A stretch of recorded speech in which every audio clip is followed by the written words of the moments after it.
Okay, pag-usapan po natin yung tanong ng ating ka-59. Sabi niya rito sa kanyang tanong, Sir, na-NTE po ako or na-notice to explain po ako dahil daw po di ko na-report yung naputol na puno sa kabilang post na hindi sakop ng area of responsibility ko.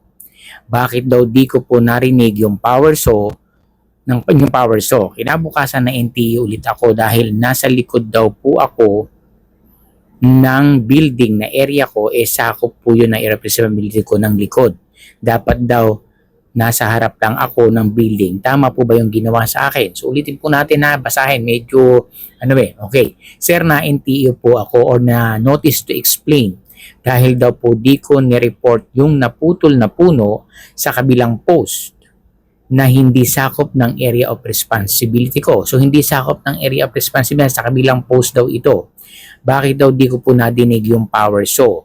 So kinabukasan na NTE ulit ako dahil nasa likod daw po ako ng building na area ko, sakop po yun ng area of responsibility ko, yung likod, dapat daw sa harap lang ako ng building. Tama po ba yung ginawa sa akin? So dalawa ang NTE niya. Una, yung pagkaputol ng puno, hindi raw niya narinig. Pangalawa, wala na siya sa area kasi nasa likod daw siya ng building. Diba? Dapat nasa harap lang daw. So ito yung sinasabi na dapat bago natin tanggapin. Unang-una, both side mayroong pagkukulang. Diba? Una kasi, pag inassign ka dyan, dapat alam na nag-assign sa dyan, ano yung area of responsibility mo, yung scope ng work mo. Dapat po bilang mga guard, tanungin po natin yan. Huwag nyong hayaan na tanggapin yung trabaho, hindi nyo alam hanggang saan ba. Ano ba yung kailangan kong gawin? Yan. Siyempre, hindi natin alam bago eh. Kaya nga kami, pag may mga roving, kung arwan ka, iyang area sa yan. Lahat. Dadaanan mo, iikutan mo, sakop mo yan. Di ba? Ngayon, kung sa pagputol ng puno, dapat makita din gaano ba kalayo ang pinagputulan ng puno. Ano ba ang ginamit na pamputol? Sabi niya, power saw. Paano yung nalaman na power saw? Meron bang nag-prove? Sabi, makikita naman yan sa ano yata yan, kung paano yung mga debris ng mga kahoy. Okay, pagpalagyan natin power saw. Okay, bakit nga hindi narinig? Tama. Kasi ganito po yan. Bilang sa guard muna tayo. Kung na-NTE ka, dahil nga sa naputol ang puno at malapit sa'yo, kahit sabihin natin may bakod yan, diba? Kaya nga, gamitin natin yung senses natin. Sense of hearing, naririnig mo, ano yung may pinuputol dun sa ano? Hindi ba pwede ang tingnan, mapagmadjag, diba? Usisain natin. May pagkukulang. Kahit sabihin natin nasa likod, at parte yan ng area of responsibility ng company na nasasakupan mo, kailangan mo rin tingnan yan. Or narinig mo, kung meron nakatao doon, tangguhan mo sa radio. Diba? O di mo kami narinig ako parang may nagpuputol dyan, pa-double check naman. Yan. Kasi may pananagutan tayo, may accessory tayo doon. Diba? Ngayon, doon naman sa pagpunta mo sa kabila, ano yung reason? Ba't ka pumunta? Kung iyan na may purpose ng trabaho, na may sinilip ka, may chinik ka, despite hindi may saglit lang naman, paliwanag natin. Ang notice to explain, hindi naman ibig sabihin niya ni mali ka na dyan eh. Kaya nga lang sinasabi yan sa aking mga vlog na kapag binigyan tayo ng notice to explain, magpapasalamat tayo kasi binigyan tayo ng chance na ipaliwanag yung side natin. Kasi kung bibigyan tayo ng sanction, walang due process na tinatawag yan. Kaya nga ang NPA, that is a part of due process. Kailangan makita din ng iyong agency or kung sino man nangangailangan mo para malaman na meron ka nga palang rights or may idea ka, may point ka. Okay, ngayon, doon sa pagputol nga, malamang kung narinig mo yon, liable ka po doon.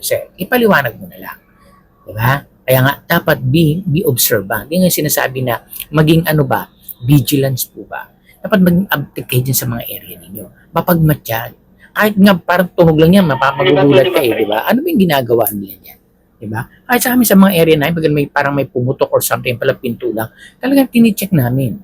Dapat ganon. Okay, next. Doon naman sa mga officer na nagdala sa inyo yan. Dapat naman, pinapaalam natin sa mga guard na duty, ano yung concept ng trabaho dyan? Hanggang saan yung area ninyo? Kahit sabihin natin, hindi yun na area yan, at nakita ninyo, dapat nire-record yan at kung meron kayong idea kung kanino, pinagbibigay alam ninyo. Kunyari, katabi na baka nyo, tanong ninyo, sir, bakit yung pinuputol? Ano po bang ano dyan? Kasi siyempre, katabi lang po namin to baka magtanong po yung may-ari since na walang tao, para at least pwedeng panguha yung pangalan niya. Meron tayong malasakit dun sa katabi ng ating sinudutihan. Hindi masama tanong tayo, diyan tayo maging ususero. Diyan tayo gamitin yung mga parites, pare anong latest, or marites, mare anong latest. Yan. Diyan yung gamitin, hindi yung sa walang kabuluhan din. Diba? Wala tayong sinisisi. Tinitingnan na natin ano yung pwedeng mangyari talaga at ano yung pagkakamali in my part. Base sa akin, pag-assist dun sa tanong ni Sir. Kaya nga napakahalaga. Una, alam nyo dapat ang scope ng work ninyo. Hanggang saan yung area of responsibility ng area ninyo na nasasakpan, hindi lang ng post mo, ng buong property ng ina-assign nyo kung saan. Mahalaga po yun. Huwag nyo kakalimutan. At itanong ninyo, magtanong palagi bago nyo tanggapin yung trabaho na iaatang sa'yo. So, pinag-explain, mag-explain, ipaliwanag. Kung may mali, tanggapin po natin at matuto tayo sa mali. Sabi nga, lesson learned, hindi ka pwedeng matuto talaga kung hindi ka nagkakamali. Minsan nangyayari talaga yan, or most. Kaya nga habang tayo tumatagal sa trabaho, higit nating pagbutihin, alamin yung mga bagay na huwag mahiya. Basta't ang tanong, may laman, okay yan. Mahirap yung nagdudunong-dunungan na wala rin naman. Ang nagtatanong, tanda ng katalinuhan yan.